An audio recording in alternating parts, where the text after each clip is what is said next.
నర్మద అయితే తన కొలీగ్స్‌తో మాట్లాడుతూ ఉంటుంది. అలా తన కొలీగ్‌తో ఇలా మాట్లాడుతూ ఉంటుంది. మా ఇంట్లో ఒక సమస్య వచ్చింది. నేను నా సాగర్‌ను వాళ్ళ తమ్ముడు ప్రేమ పెళ్లి చేసుకోవడం వల్ల వాళ్ళ అన్నయ్యకి మ్యాచెస్ రావడం లేదు. మేము పెళ్లి చేసుకోవడం వల్ల తనకు ప్రాబ్లమ్ అయింది. కానీ తను చాలా మంచివాడు. నిజంగా చాలా మంచివాడు.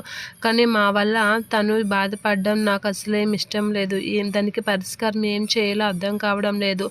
దానివల్ల మా అత్తయ్య, మామయ్య చాలా బాధపడుతూ ఉన్నారు. ఏం చేయాలి అనైతే మా మామయ్య అయితే ఇంకా బాధపడుతున్నారు. ఇప్పుడు మొన్నటి వరకు మమ్మల్ని ఒక మాదిరిగా చూసిన వాళ్ళు ఇప్పుడు సంబంధాలు మా వల్లే అవ్వడం లేదని మా మీద కోపంగా ఉన్నారు. సాగర్, ధీరజ్‌నైతే ఇంకా కోప్పడుతూ వాళ్ళిద్దరి మీద అసహ్యం పెంచుకుంటున్నారు. అది ఎలా అయినా తప్పించాలి అనైతే నర్మద మాట్లాడుతూ ఉంటుంది. అప్పుడు ఆవిడైతే ఇలా చెప్తూ ఉంటుంది.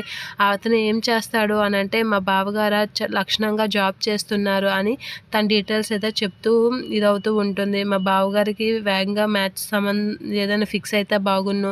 అయితే అలా అయితే మా మామయ్య గారు కొంచెం ఆనందంగా ఉంటారు. మమ్మల్ని కూడా యాక్సెప్ట్ చేస్తారు అనైతే అంటూ ఉంటుంది. అలా అనేసరికి అయితే మా అక్క వాళ్ళ కూతురు ఉంది.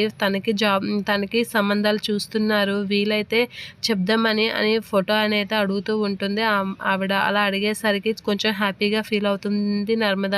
నిజంగా అని చెప్పి తన బావగారి డీటెయిల్స్ అయితే ఇవ్వడానికి ట్రై చేస్తూ ఉంటుంది.